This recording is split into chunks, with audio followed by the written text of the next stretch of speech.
Good morning students, welcome to +1 accountancy class. पिछली class में हम लोगों ने पढ़ा कि जर्नल को कैसे बनाया जाता है, उसका फॉर्मेट क्या है और गुड्स की डीलिंग को लेकर हम कौन कौन से वर्ड्स जो है इस्तेमाल करते हैं।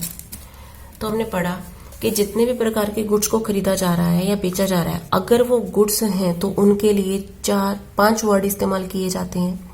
कौन कौन से? Purchase, sale, purchase return, sale return और स्टॉक, इनका इस्तेमाल किया जाता है। तो यहाँ पर आज मैं एक प्रैक्टिकल क्वेश्चन आप लोगों के सामने लाई हूँ, जिसके अंदर हम सिर्फ और सिर्फ गुड्स को ही परचेज या सेल कर रहे हैं, ताकि ये कॉन्सेप्ट हमें अच्छे से क्लियर हो जाए। देखिए जी, सबसे पहले ट्रांजैक्शन को हम प्रैक्टिकल पोर्शन अपने इस चैप्टर का शुरू करने वाले हैं, तो बहुत ही ध्यान से आप इसे समझिएगा। फर्स्ट ट्रांजैक्शन है अपने पास 2 अप्रैल की। परचेज्ड गुड्स फॉर कैश, हमने गुड्स खरीदी हैं नगद में। तो सबसे पहले तो हम डबल एंट्री सिस्टम के हिसाब से ये चेक कर लेते हैं कि यहाँ पर वो कौन कौन से 2 एस्पेक्ट हैं जिनके ऊपर इफेक्ट पड़ रहा है, क्योंकि वो 2 एस्पेक्ट हम पहले आइडेंटिफाई करेंगे, उसी के बाद हम उनको डेबिट या क्रेडिट कर पाएंगे। जब हम गुड्स खरीद रहे हैं, गुड्स आ रही हैं, लेकिन गुड्स के लिए वर्ड कौन सा इस्तेमाल होना है? परचेज वर्ड इस्तेमाल होना है। तो यानी कि हम लिखेंगे परचेज, एरो का साइन, इन मतलब इनफ्लो हो रहा है गुड्स का, वर्ड मैंने इस्तेमाल कर दिया परचेज। अगर हम नगद में खरीद रहे हैं तो कैश जाएगी, कैश जा रही है, मैंने बाहर की तरफ एरो का निशान लगा दिया क्योंकि कैश का आउटफ्लो हो रहा है। अब मैं अगर उस डबल एंट्री सिस्टम की बात करूं जो हमने पिछली क्लासेस में पढ़ा, परचेज अकाउंट कौन से अकाउंट में आता है? परचेज अकाउंट आता है नॉमिनल अकाउंट में। और नॉमिनल अकाउंट क्या कहता है? नॉमिनल अकाउंट कहता है debit all expenses and losses, जितने भी एक्सपेंस हैं या लॉसेस हैं, अगर वो रेगुलर नेचर के हैं तो उनको डेबिट कर दिया जाना चाहिए। तो यहाँ पर हम गुड्स खरीद रहे हैं तो हमारे एक्सपेंस हो रहे हैं, तो इनको क्या किया जाएगा? डेबिट।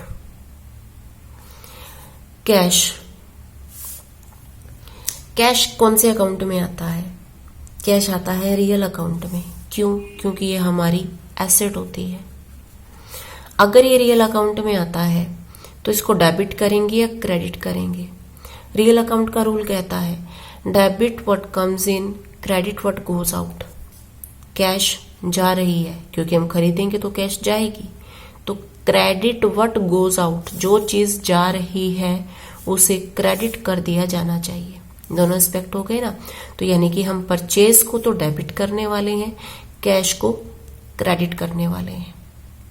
चलिए नेक्स्ट ट्रांजैक्शन की ओर चलते हैं।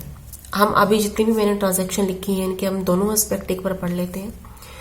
परचेज्ड गुड्स फ्रॉम सुभाष ₹12,000, हमने सुभाष से 12,000 रुपए की गुड्स खरीदी। 12,000 रुपए की हम जो गुड्स खरीद रहे हैं, तो यहाँ पर भी गुड्स आ रही हैं, परचेज की जा रही है।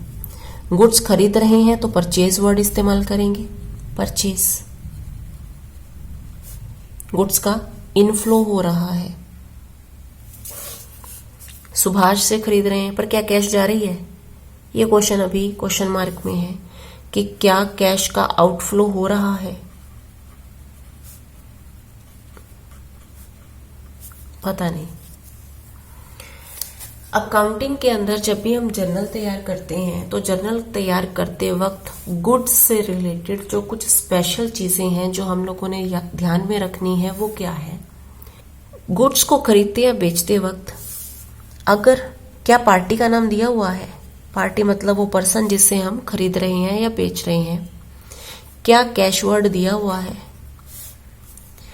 अगर पार्टी का नाम तो दिया हुआ है और कैश वर्ड नहीं है, तो यानी कि वो जो ट्रांजैक्शन है वो नगद नहीं है, वो क्रेडिट बेसिस पे है। कंफ्यूज मत होना, यहाँ पर क्रेडिट वर्ड साइड के लिए नोट नहीं हो रहा। क्रेडिट का मतलब होता है उधार। वो ट्रांजैक्शन उधार है, क्रेडिट है। अगर पार्टी का नाम दिया हुआ है और कैश वर्ड का इस्तेमाल नहीं किया हुआ तो वो ट्रांजैक्शन को उधार माना जाएगा। तो यहां पर देखते हैं कि क्या इसमें पार्टी का नाम दिया हुआ है। हाँ जी, बिल्कुल दिया हुआ है, पार्टी का नाम दिया हुआ है। क्या कैश वर्ड दिया हुआ है कहीं भी? नहीं, कैश वर्ड नहीं दिया हुआ। तो ट्रांजैक्शन कैसी हुई? उधार है। तो अगर ट्रांजैक्शन उधार है तो क्या कैश जा रही है? जब ट्रांजैक्शन ही उधार है तो कैश कैसे जाएगी? कैश तो जाएगी नहीं ना, क्योंकि उधार के टाइम हम कैश तो पे करते ही नहीं है। तो फिर अब ये क्वेश्चन उठता है कि वो दूसरा एस्पेक्ट कौन सा है। हमने एक को तो ढूंढ लिया कि गुड्स आ रही हैं।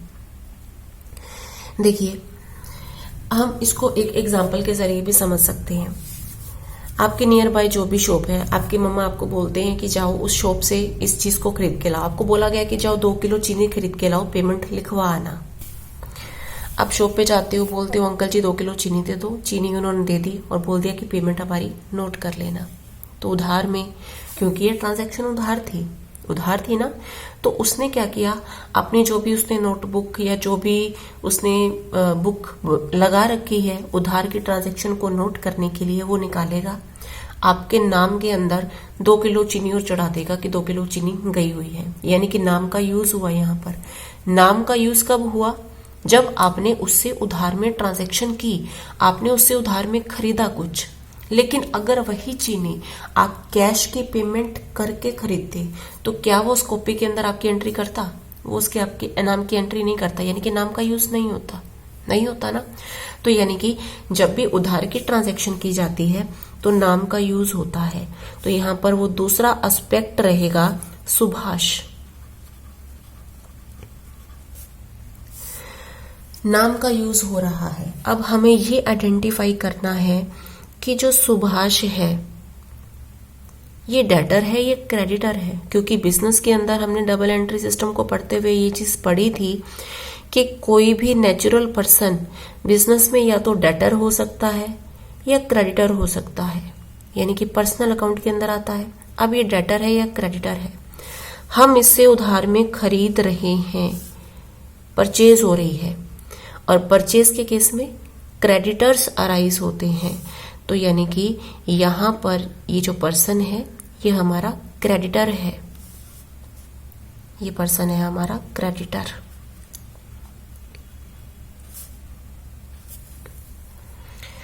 ये पर्सन जो हमारा क्रेडिटर है, रूल लगाए इनके ऊपर। पर गुड्स खरीदी यानी कि परचेस वर्ड का इस्तेमाल किया, जो कि हमारा एक नॉमिनल अकाउंट होता है। परचेज नॉमिनल अकाउंट होता है और नॉमिनल अकाउंट पे रूल लगता है debit all expenses and losses, क्योंकि यहाँ पर हम खरीद रहे हैं तो खर्चा हो रहा है तो इसे हम डेबिट करेंगे।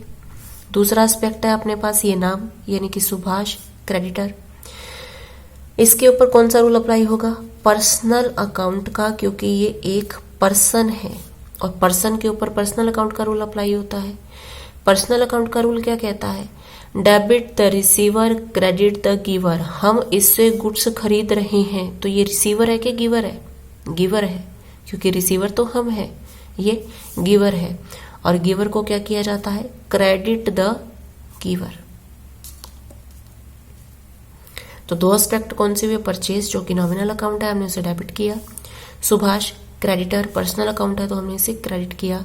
तो एक चीज तो क्लियर होती है कि क्रेडिटर्स को क्रेडिट किया जाता है। जब भी क्रेडिटर अराइज होते हैं बिजनेस में तो उनको क्रेडिट किया जाता है। हमने आज इनकी पेमेंट नहीं की लेकिन फ्यूचर में तो हमें इनकी पेमेंट करनी पड़ेगी, तो ये हमारे क्रेडिटर बन गए ना आज की डेट से। तो क्रेडिटर बढ़ गए बिजनेस में, क्रेडिटर्स अराइज हो रहे हैं तो इनको क्रेडिट किया जाएगा। अगली ट्रांजेक्शन की ओर चलते हैं। Purchased goods from Ravi for cash. Purchased goods from Ravi for cash. अब ये ट्रांजैक्शन नकद है या उधार? वही दो चीजें हमें चेक करनी है। क्या पार्टी का नाम दिया हुआ है? बिल्कुल दिया हुआ है। क्या कैश वर्ड दिया हुआ है? दिया हुआ है। दोनों ही चीजें सेटिस्फाई होती हैं। जब कैश वर्ड दिया होता है तो उस ट्रांजैक्शन को उधार नगद माना जाता है। पार्टी के नाम से हमें कोई लेना देना नहीं होता। हमने गुड्स खरीदी हैं रवि से, लेकिन हमने पेमेंट कर दी कैश की। तो अगर हम किसी को पेमेंट कर रहे हैं तो क्या वो कॉपी के उधार की एंट्री के अंदर हमारा नाम नोट करेगा? वो हमारा नाम नोट नहीं करेगा, यानी कि वो ट्रांजैक्शन उधार नहीं है, वो ट्रांजैक्शन नगद है। तो यानी कि ये उस पहले वाले केस की तरह है। इसमें दो एस्पेक्ट देखे कौन कौन से हैं। गुड्स खरीद रहे हैं, परचेज, गुड्स आ रही हैं, और कैश जा रही है, कैश का आउटफ्लो हो रहा है। परचेज क्योंकि हमारा नॉमिनल अकाउंट होता है और नॉमिनल अकाउंट कहता है कि debit all expenses and losses. Cash जो हमारा रियल अकाउंट होता है और रियल अकाउंट कहता है डेबिट व्हाट कम्स इन। हम गुड्स खरीद रहे हैं तो कैश जाएगी। Debit what comes in, credit what goes out, जो जा रहा है उसे क्रेडिट करो। कैश तो जा रही है ना, तो हम इसे क्रेडिट कर देंगे। अगले ट्रांजैक्शन देखते हैं। Purchased goods ₹3000। अब ये ट्रांजैक्शन आगे तक के उधार है। चलिए देखते हैं, क्या इसमें पार्टी का नाम दिया हुआ है? नहीं दिया हुआ। क्या इसमें कैश वर्ड दिया हुआ है? नहीं दिया हुआ। अगर ये दोनों ही सिचुएशन सेटिस्फाई नहीं होती हैं तो हम इसे कैश ट्रांजैक्शन मानेंगे। ये जो ट्रांजैक्शन है वो कैश की ट्रांजैक्शन मानी जाएगी, यानी कि ये जो ट्रांजैक्शन है ये नगद ट्रांजैक्शन है, बिल्कुल ठीक ऊपर वाले की। इसको हम इस तरीके से भी एग्जांपल से अच्छे से समझ सकते हैं। अगर हमने किसी से कोई गुड्स खरीदी है, अगर उस पार्टी का नाम ही नहीं दिया हुआ तो हमें क्या पता कि वो किससे खरीदी गई हैं। और किसी से जब हमें यही नहीं पता कि किससे खरीदी गई हैं, क्यों नहीं पता? क्योंकि हमने उसे रिकॉर्ड ही नहीं कर रखा। और रिकॉर्ड हम कब नहीं करते? जब ट्रांजैक्शन नगद में होती है, क्योंकि उधार के केस में तो हम उसको एंटर जरूर करते हैं। तो यहाँ पर जो गुड्स खरीदी जा रही है, नाम नहीं दिया हुआ, तो इसका मतलब है कि हमने ये गुड्स नगद में ही खरीदी है, तभी हमने उसका नाम नहीं लिखा। तो ये नगद ट्रांजैक्शन है। सेम ऊपर वाला केस बनेगा। गुड्स खरीदी जा रही हैं, परचेज शब्द का इस्तेमाल होगा। परचेज को डेबिट किया जाएगा क्योंकि ये खर्चा है। कैश जा रही है, क्रेडिट व्हाट गोज आउट, तो हमने इसे क्रेडिट कर दिया। इसके बाद नेक्स्ट ट्रांजैक्शन देखते हैं। Goods sold for cash ₹13,000। 13,000 रुपए की गुड्स हमने खरीदी। कैश वर्ड दिया हुआ है, यानी कि नगद की ट्रांजैक्शन है। दूसरा हम ये भी देख सकते हैं कि नाम का यूज नहीं है। नाम का यूज नहीं होता तो नगद ट्रांजैक्शन होती है। अब क्योंकि ये नगद की ट्रांजैक्शन है तो इस केस में अब हम गुड्स बेच रहे हैं, सेल कर रहे हैं। गुड्स को जब सेल किया जाता है तो कौन सा वर्ड इस्तेमाल किया जाता है? सेल वर्ड का इस्तेमाल किया जाता है। परचेज के लिए परचेज वर्ड का इस्तेमाल किया जाता है और सेल के लिए सेल वर्ड्स का। तो यहां पे हम लिखेंगे सेल। सेल किसके लिए यूज हो रहा है? यहां पर गुड्स के लिए यूज हो रहा है। हमने गुड्स सेल की है। जब हम सेल करते हैं, गुड्स जा रही हैं। जब हम सेल कर रहे हैं तो रेवेन्यू जनरेट होती है। परचेज और सेल दोनों ही नॉमिनल अकाउंट में आते हैं। नॉमिनल अकाउंट का रूल क्या कहता है? Debit all expenses and losses, credit all income and gain. Credit all income and gain, sale करने से पैसा आ रहा है यानी कि इनकम जनरेट हो रही है, तो इसको हम क्रेडिट करेंगे। कैश, कैश का हम देखते हैं क्या स्टेटस है। जब हम गुड्स खरीद रहे हैं तो कैश भी तो आ रही है ना, कैश आ रही है, कैश का इनफ्लो हो रहा है। अगर कैश आ रही है, कैश कौन सा अकाउंट है? Real account. और रियल अकाउंट कहता है डेबिट व्हाट कम्स इन, जो आ रहा है उसे डेबिट कर दो। क्या आ रहा है? कैश आ रही है, तो हम इसे क्या करेंगे? डेबिट करेंगे। नेक्स्ट अपने पास सोल्ड गुड्स टू महेश ₹15,000। हमने महेश को 15,000 रुपए की गुड्स बेची हैं। पार्टी का नाम दिया हुआ है, कैश वर्ड का इस्तेमाल नहीं कर रखा, तो कौन सी ट्रांजैक्शन हुई? उधार ट्रांजैक्शन है। उधार ट्रांजैक्शन है तो कैश का आउटफ्लो नहीं होगा, यानी कि नाम का यूज होगा। गुड्स बेच रहे हैं तो कौन सा वर्ड इस्तेमाल करेंगे? सेल। रूल इसके ऊपर अप्लाई होता है नॉमिनल अकाउंट का, और नॉमिनल अकाउंट का रूल कहता है debit all expenses and losses, credit all income and gain. हमें यहाँ पर इनकम जनरेट हो रही है और इसलिए हम इसको क्रेडिट करेंगे। हमने गुड्स खरीदी, नाम का यूज होगा महेश। महेश कौन है? अपना डेटर है ये, क्योंकि जब भी किसी से कुछ उधार में खरीदा जाता है तो वो हमारा डेटर बन जाता है। हमने डबल एंट्री सिस्टम में भी पढ़ा था कि क्रेडिट सेल के केस में डेटर्स अराइज होते हैं। महेश कोई नेचुरल पर्सन का नाम है तो इसके ऊपर कौन सा रूल अप्लाई होगा? Personal account. और पर्सनल अकाउंट का रूल क्या कहता है?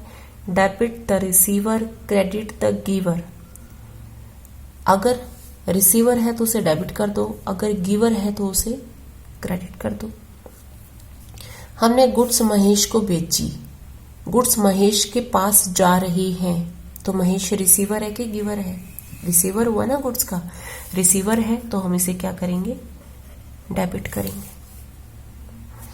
नेक्स्ट देखिए, sold goods to Sudesh for cash ₹3000। हमने सुदेश को गुड्स बेची हैं, लेकिन नगद में बेची हैं। जब नगद में बेची हैं तो नाम का इस्तेमाल नहीं होगा, यानी कि ट्रांजैक्शन ये नगद की है। गुड्स बेच रहे हैं तो यानी कि सेल यानी कि नॉमिनल अकाउंट। और नॉमिनल अकाउंट कहता है कि अगर इनकम जनरेट हो रही है तो उसे क्रेडिट कर दिया जाएगा।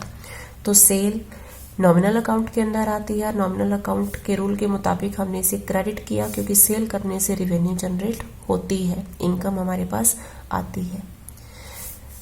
जब हम बेच रहे हैं तो कैश आएगी, कैश का इनफ्लो हो रहा है, कैश रियल अकाउंट में आती है। और अगर आ रही है तो इसे डेबिट किया जाएगा, क्योंकि रूल कहता है debit what comes in, credit what goes out. एक और ट्रांजैक्शन देखते हैं, सोल्ड गुड्स टू सुदेश। हमने गुड्स को सुरेश को सेल कर दिया, नाम का इस्तेमाल है, कैश वर्ड भी नहीं है, तो यानी कि ट्रांजैक्शन कौन सी है? उधार है।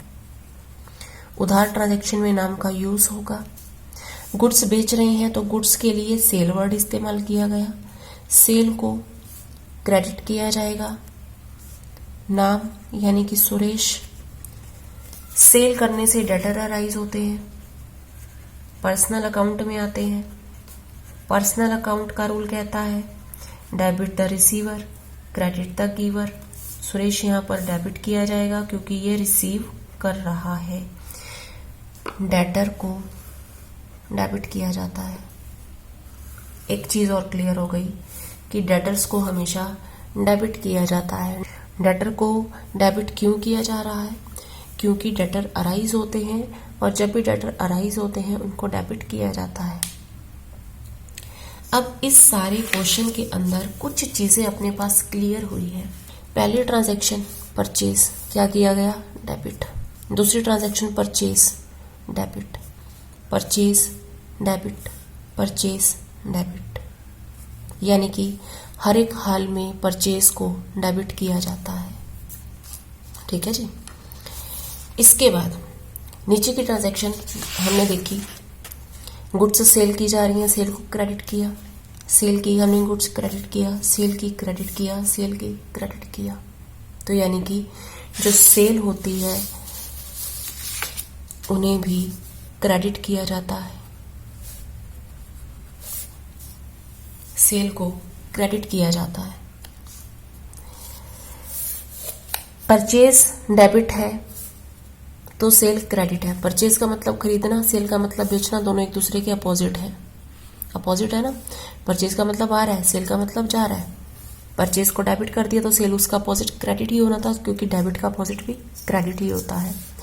अब जो बाकी के दो वर्ड हैं, परचेज रिटर्न और सेल रिटर्न, उनको भी देखें एक बार। परचेज रिटर्न और cell return. Purchase return purchase का अपोजिट है, क्योंकि परचेज का मतलब खरीदना, और परचेज रिटर्न खरीदी हुई चीज को वापस करना। परचेज का अपोजिट है परचेज रिटर्न। तो अगर परचेज को डेबिट किया जा रहा है तो परचेज रिटर्न को हम क्या करेंगे? क्रेडिट। ऐसे ही सेल को क्रेडिट किया जा रहा है, और सेल रिटर्न सेल का अपोजिट है, क्योंकि सेल का मतलब क्या है? बेचना, और सेल रिटर्न का मतलब बिकी हुई चीज वापस आना, तो सेल रिटर्न को क्या किया जाएगा, डेबिट।